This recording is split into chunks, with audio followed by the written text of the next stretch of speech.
All right, Brian. Well, let's jump right into it. We got a lot of stuff to talk about. It's going to be an action-packed show. Once again, thank you, Kliqsters, for tuning in. Please give this video a thumbs up. Leave a comment down below. If you haven't yet, please subscribe to our YouTube channel.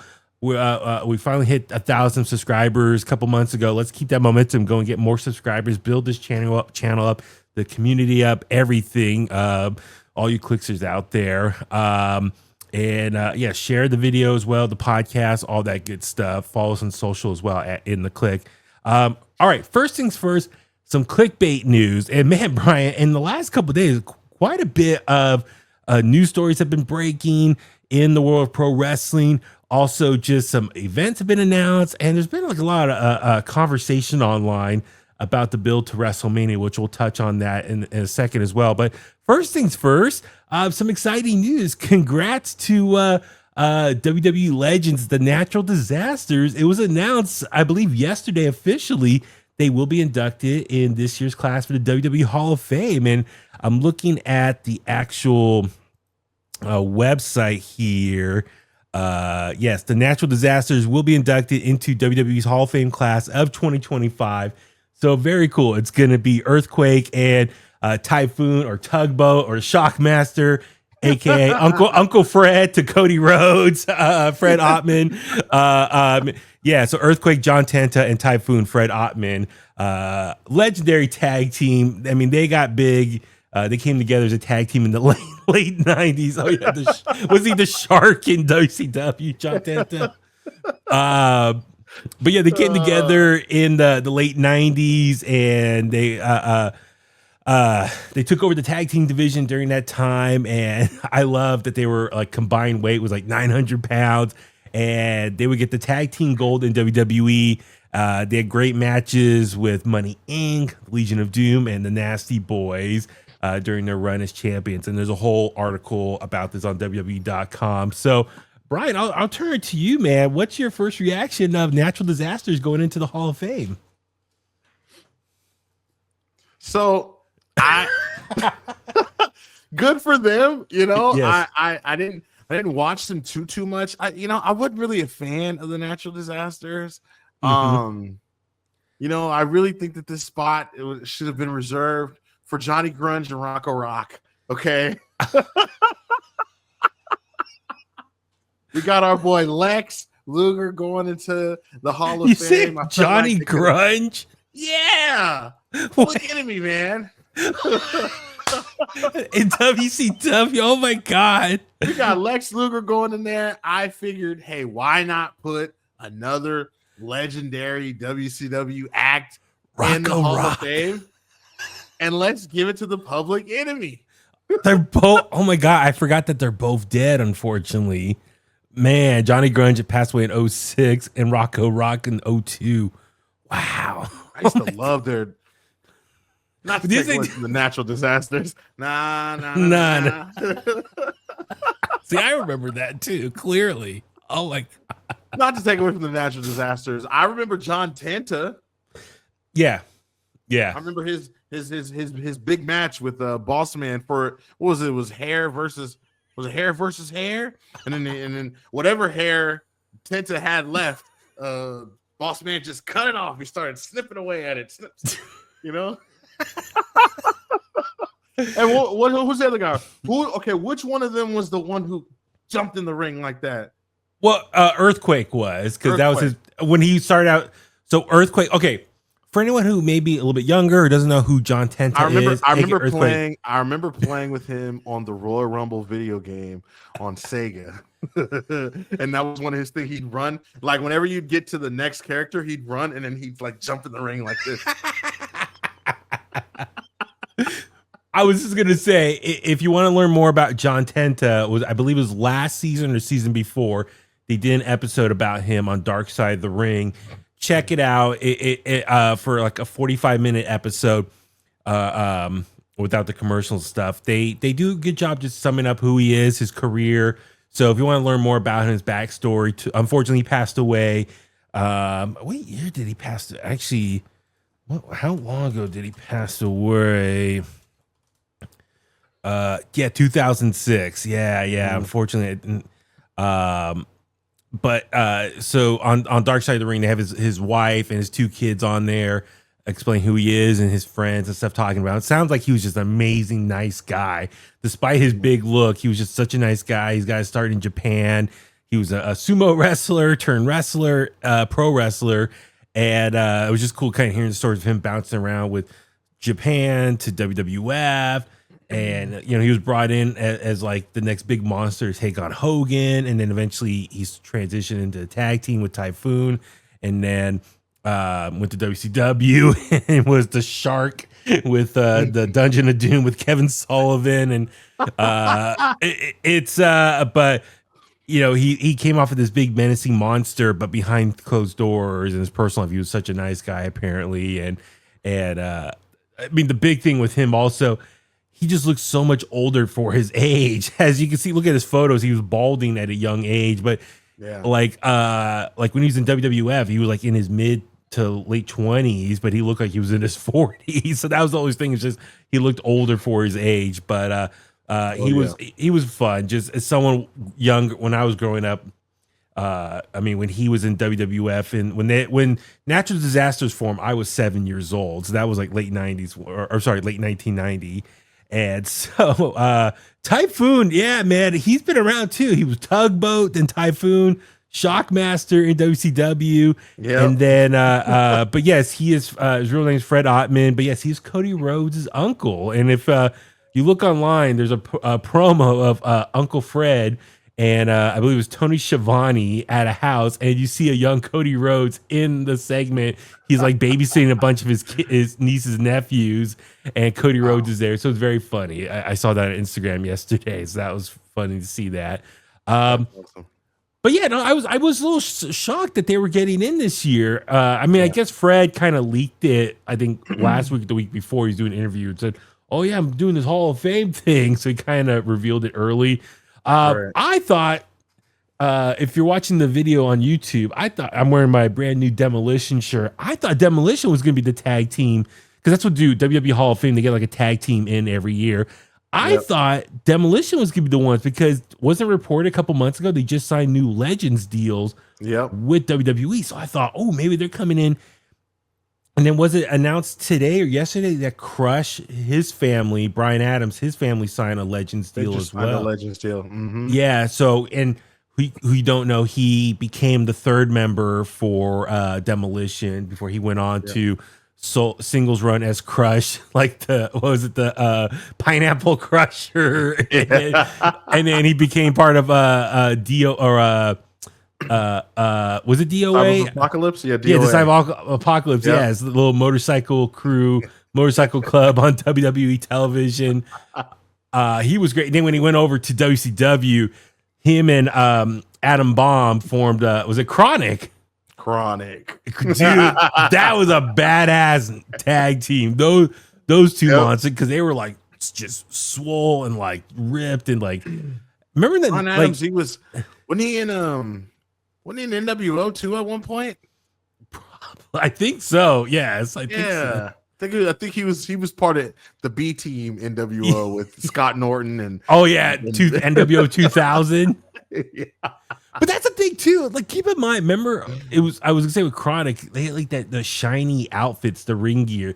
Like, remember in like the mid to late 90s, like a lot of wrestlers were wearing like their ring gear was like that shiny like pleather. Mm-hmm. Almost like plastic. I mean, Booker T had it for a while. Whenever I play WWE 2K, I still make my created wrestler. I still make their gear shiny. I think that's a shiny looking. That's a detail you can do. Oh, that's awesome. Yeah. So, the jacket, I do the jacket shiny, the trunks shiny, the knee pads. What was that?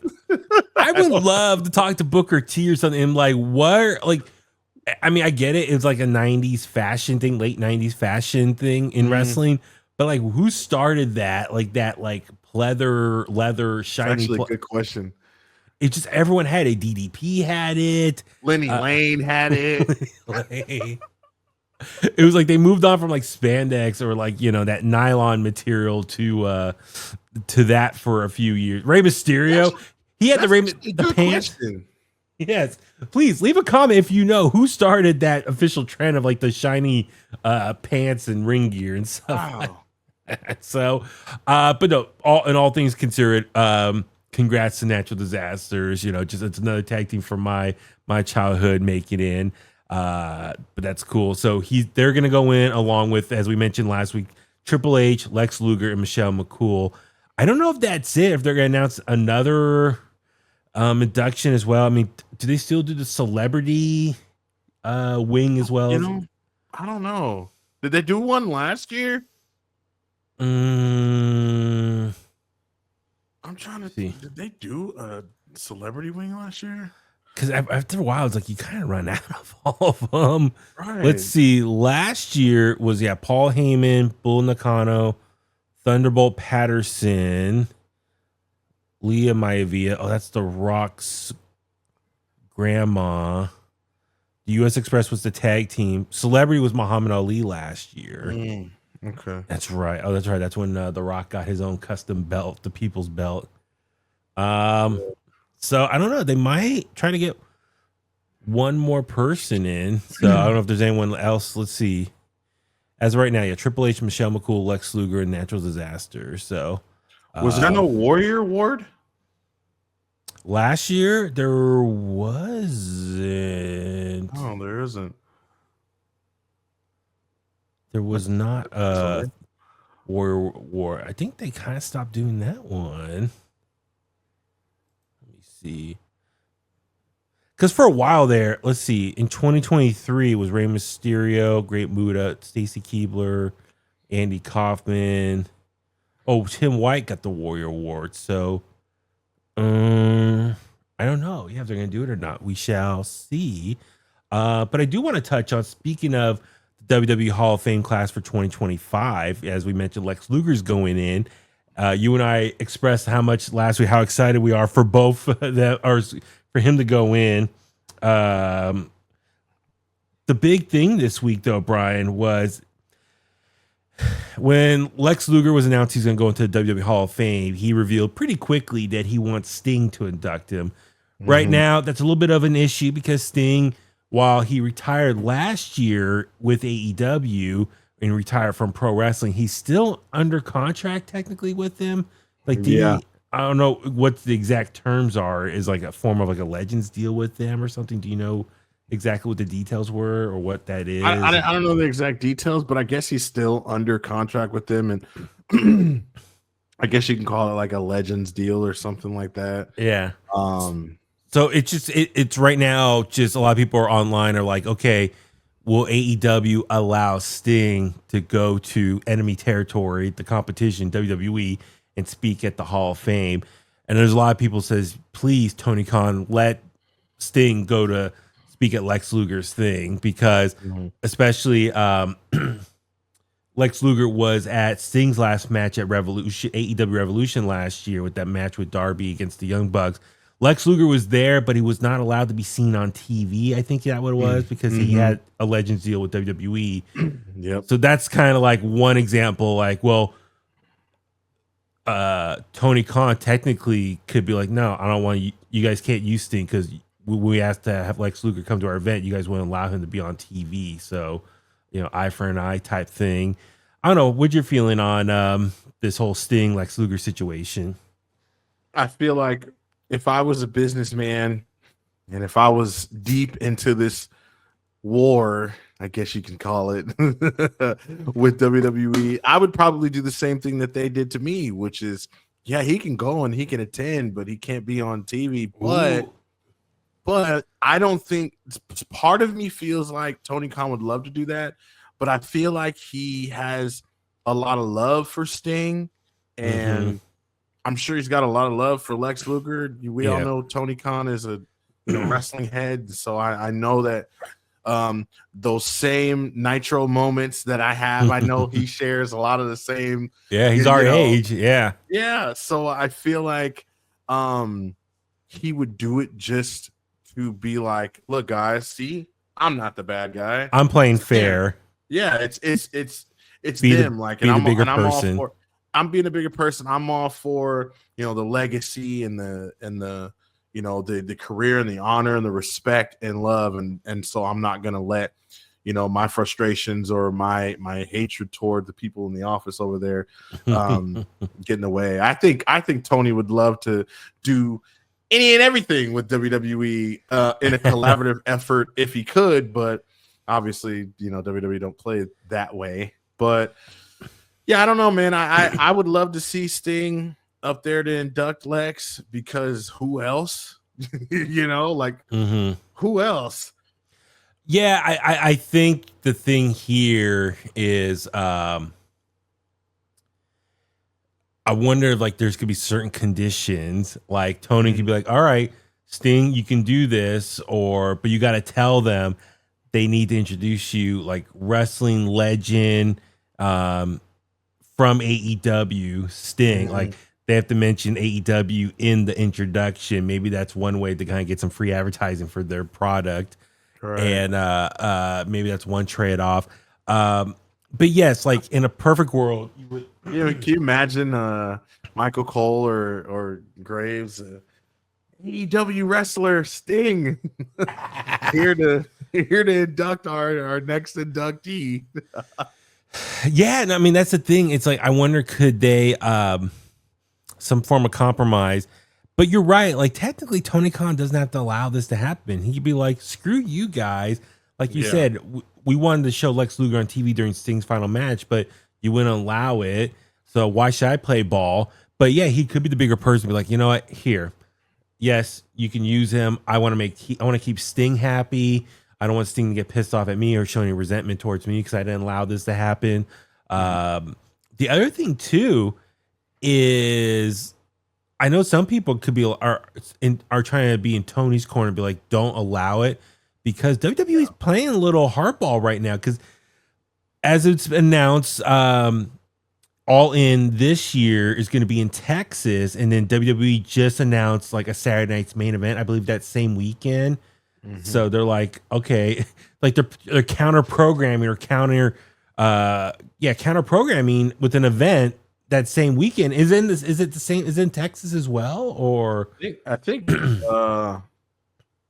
it might be in Texas. I'm not sure. Okay, but then also later on, Forbidden Door is going to be in Europe next year, right? Is that, or it's not, or this summer? This summer, yeah. And then WWE just announced, because they're in Europe right now doing a big European tour. They just announced they're going to return to Europe later on this summer, and it's going to be the same time frame when AEW Forbidden Door is taking place. So it's like they're counter programming, doing counter events to the competition. So this is an example of people like Tony Khan can be like, F you, WWE. You guys are messing with my company. Why should I lend you one of my guys to go to your event? Like that, this is not fair. So I can see Tony saying no, and he has every right to based on that stuff. But at the end of the day, these are people here. These are important moments in people's careers that you want to honor. So I just think for the fans, that's the best thing here. It's make the fans happy, make Lex Luger happy. So I just hope they let Sting go. See, and I forgot to, like, you got to think the fans. I think Tony Khan is all about the fans in that regard. Like, I don't think he would want to, ruffle any feathers as the bad guy here, ruffle any feathers, or make, fans who want to see something like that happen, because that's just not his style. That's not his MO. That's not how he works. That's not how he does business. I do want to know, like, who talks during these negotiations. Is it Triple H and Tony? Is it Tony and Nick? Is it, like, who is it? I was just thinking about that just now. So I wonder who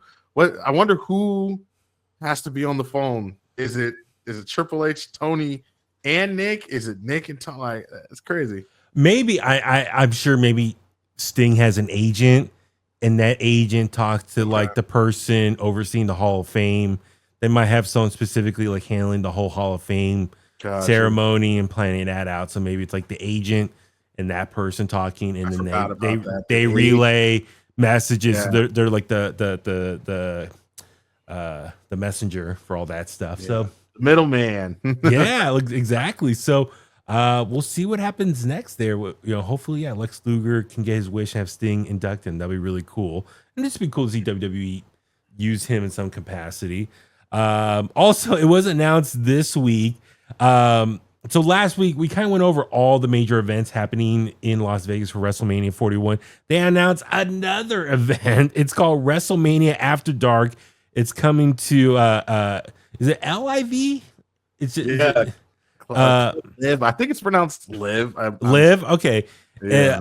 Which is a club inside Fontainebleau, the Fontainebleau Hotel. Mm-hmm. So the Fontainebleau, that's like now the official hotel for WrestleMania this year. I guess so. I'm guessing that's where all the wrestlers are going to stay. So that's where all the fans are going to be hanging out in the lobby down there, trying to get a photo, autograph, all that stuff. It's always funny. Over there. Yeah, I mean, Brian, as you saw when we were in LA a couple years ago, like when people figure out which hotel the wrestlers are all staying at, everyone goes in there, and eventually the hotel needs security. Like you need show your key card to be allowed into the building or to the hotel. And everyone hangs at the bar trying to meet someone.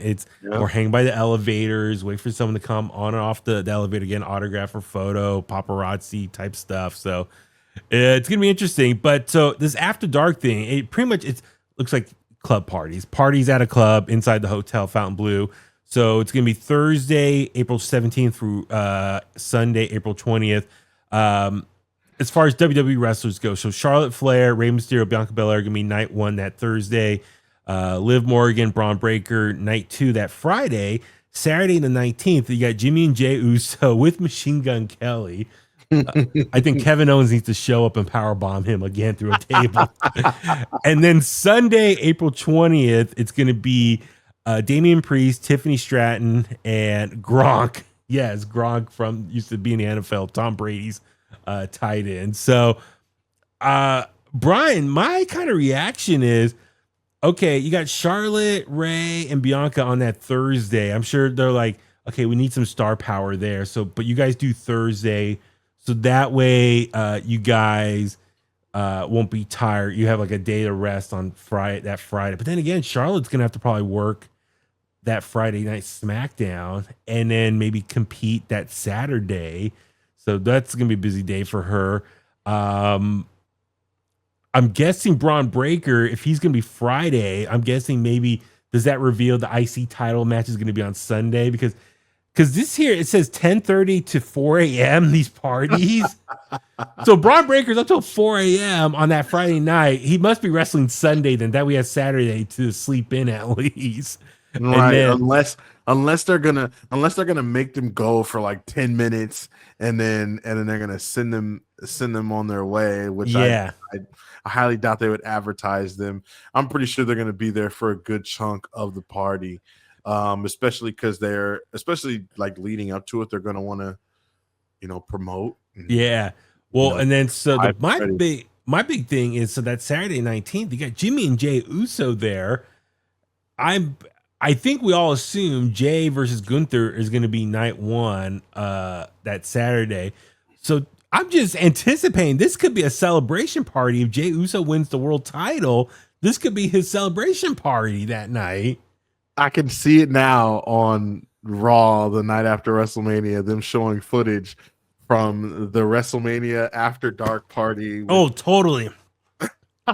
They're all eating in the club. Machine Gun Kelly's gonna be eating. I see it all now. It's like so obvious what's gonna happen here. Yep.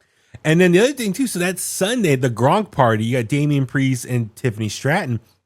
I'm just calling it right now. So maybe Damian Priest, if he's doing this on Sunday, maybe the match with him and Drew happens on Saturday instead.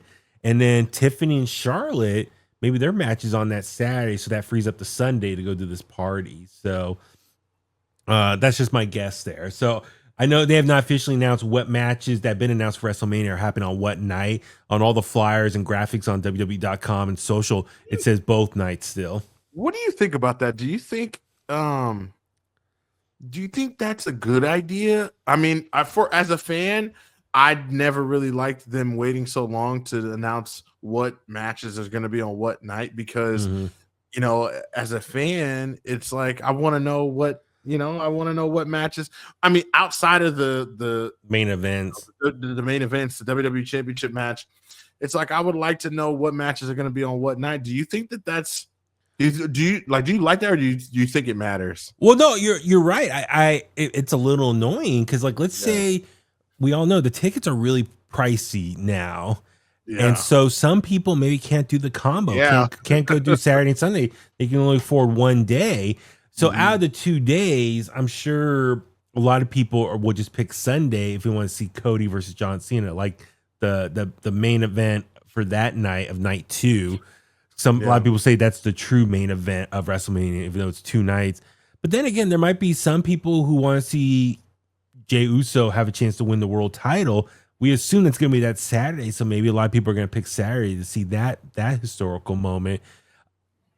It'll be interesting, but I'm with you though. So if you're someone trying to decide which ticket to buy, if you can only afford one night, I think WWE should like advertise sooner which night they want to they're going to buy tickets for, what matches are happening on what night, so the consumer, the fans, can decide early what tickets they want to buy for what night for. So they must really have really great success on the combo tickets, because nowadays those are the ones that go on sale first, and then the individual ones I feel like don't go on sale for another like month or two. But I just wondered, it's really trippy, man. Like, really, this is like 5 days of events between Thursday, this club thing, but Friday SmackDown, NXT, WrestleMania night 1, that's Saturday, Stand and Deliver, I should say.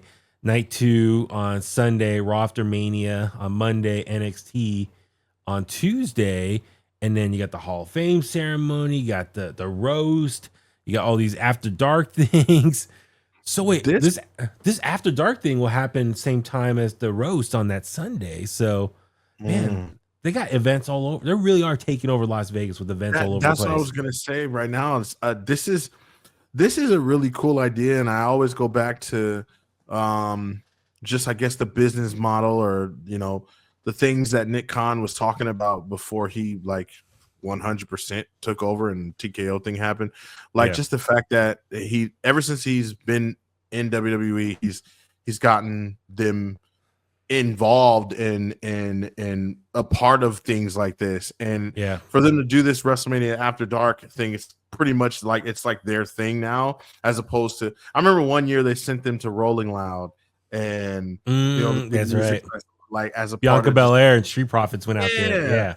I feel like this is a really I feel like this is really cool, because then you have like a lot of just casual people who go to these clubs and just want to hang out and party, and especially wrestling fans who don't normally have things to do and places to go during these big weekends. Everyone usually just goes. It's like the same thing. They go to the World or Access, right? And then they go to a lot of the indie shows, the indie events. But there's some people who might not want to go to all the indie events. I really think that this is WWE's way of saying, don't go to that. Don't go to that indie show.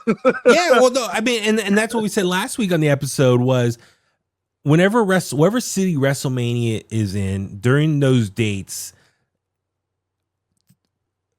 so many other wrestling promotions use that opportunity to put on events in that same area, because they know that city is going to be filled with thousands and thousands, so many wrestling fans.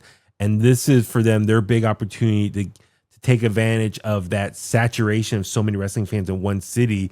They're like, let's get, how I want to phrase it. I mean, let's take advantage of that and run our own events and try to get some, make some money off this too. So yes, like WWE has their own set of events, but yes, so many independent wrestling promotions will run shows in the outside surrounding area. I know in the past, TNA have done stuff, MLW, AEW in the past, they didn't do shows, but they did like their Ring of Honor shows out there for a while. And New Japan did some stuff as well. GCW. So a lot of these other promotions will do events in that area just to capitalize the fact that there's so many wrestling fans in one city. It's like everyone can have a piece of this pie come WrestleMania week. I don't know if we mentioned it last week or not, but I saw something. Is it GCW that's holding the show WrestleMania weekend, and that's where the WWE ID championships are going to be? Oh, I don't Champions are going to know. be crowned. I swear I saw something like that. Like I think at a GCW show, that's where the WWE ID champions will be crowned. I think that Okay. weekend, I think WrestleMania weekend, something like that. Okay, that'd be cool. But you brought up a good point, Brian. Like, because of all these other non WWE promotions and shows, WrestleCon, everything taking place there, WWE's like, let's make sure all these WWE fans have as many wrestling events or events we put on to keep them occupied and not go to any competition out there. So I'm with you. Like Nick Khan, I'm sure he's trying to these are all events and stuff and ways to make WWE more mainstream and appeal to the common, more casual fan. And I'm curious how many WWE fans are going to go clubbing. I know. I can see it now. Like it's what we just talked about with Jey Uso. Like anywhere where they can go and hear some WWE themes in a club. In a Will this club. counter like Wale Mania? Does Wale Mania gonna happen? Oh. I just thought of that because Wale Mania was usually the big club event in WrestleMania weekend, but it's not WWE sanctioned.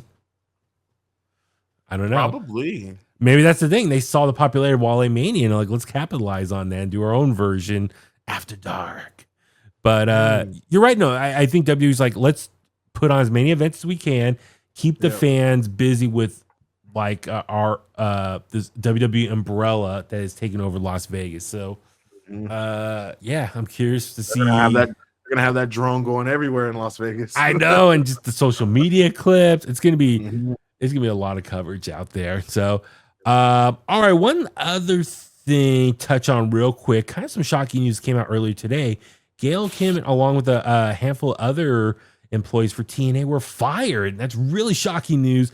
This report is from Fightful.com, and the article here says TNA makes some major changes. As reported by Fightful's Sean Ross Sapp, TNA sent out an email saying that Gail Kim, Ariel Scherner, hope I'm pronouncing that right, Rob Kligman, and Michael,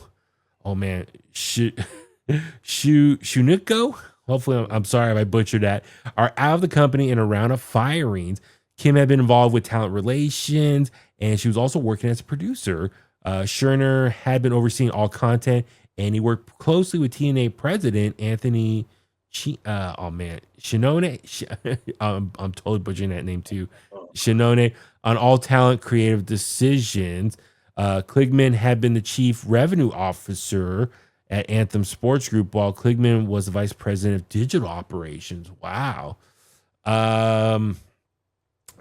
Shocking news right there, and they have a copy of the email here.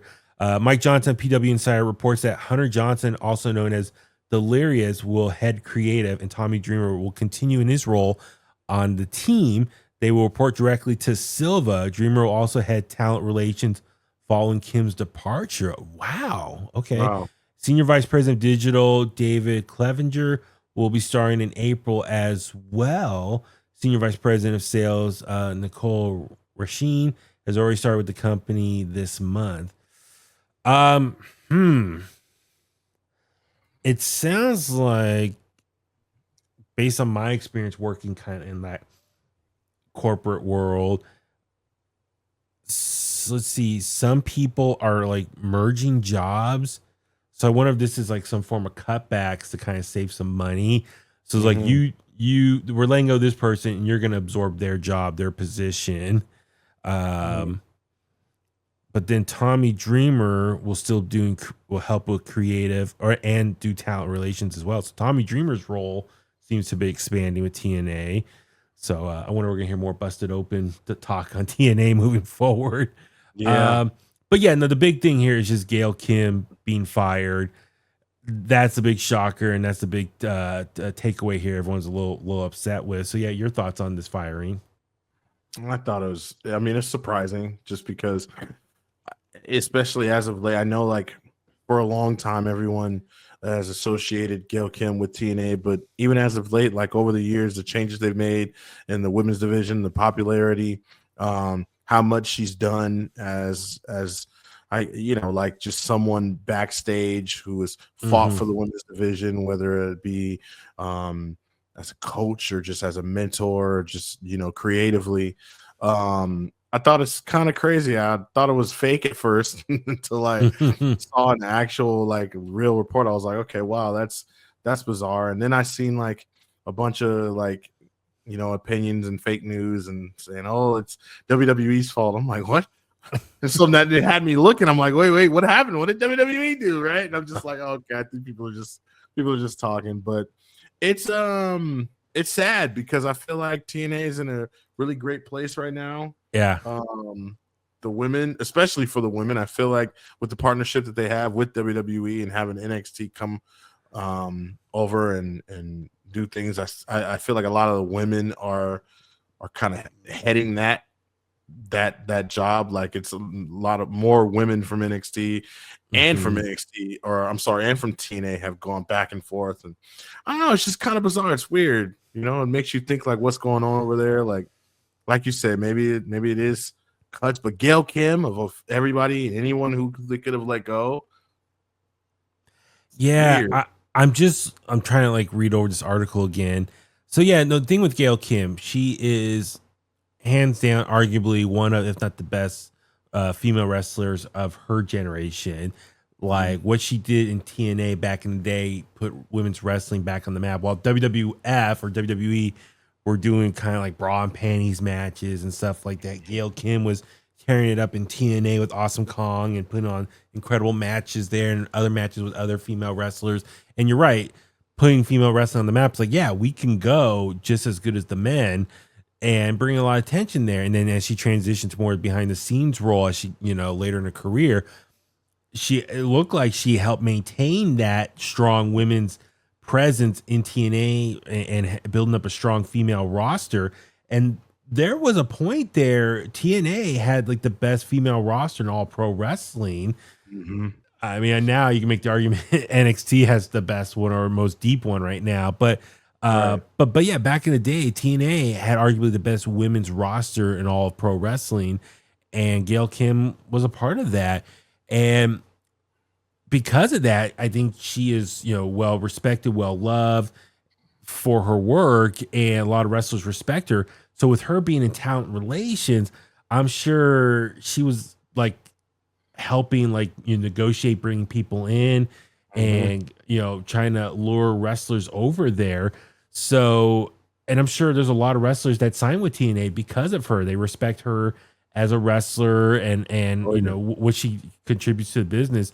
So when a legend is asking you to come work for their company, you take that seriously and then probably in some ways feel like it's an honor. So losing that might be tough for TNA. Like maybe unless Tommy Dreamer, he's a legend in his own right. So I'm sure he can negotiate and try and bring people into TNA as well. But, losing Gail Kim, that might be tough for trying to build in or bring in more female wrestlers to TNA because she was such a strong face of that time period. So it might be a little bit tough for TNA to lure in some female wrestlers because, like, no, Gail Kim's not here anymore. I don't want to work there. So, hopefully they didn't shoot themselves in the foot with this move here and kind of screw over TNA. And hopefully, maybe they can get some more female. And I'm sure some people worry, like with her gone, will TNA still have a strong focus on the women's division as well? Right. Because that's been a big critique with AEW, even WWE lately. WWE hasn't, have gone in cycles of not focusing as much on the women's division. So we'll see what happens. I hope Gail Kim lands back on her feet quickly. Yeah. I'm maybe WWE can like put a call out and she would be great to help that women's division at NXT. Imagine her mind there. Maybe it was a coach or producer or something for that women's division, helping Shawn Michaels. Ooh, man, that could be some great potential there. So just saying. And as we see from everything, she'd be a great addition. Even on the main, I feel like even on the main roster, she'd be fantastic. But then again, it'd be interesting because they got that working relationship with WWE and TNA. So she jumped with one company to the other, and still may have loosely connected. So we'll see. We'll see how this goes. Yeah. So I wish nothing but the best for Gail Kim, and it sucks for anyone to lose their job.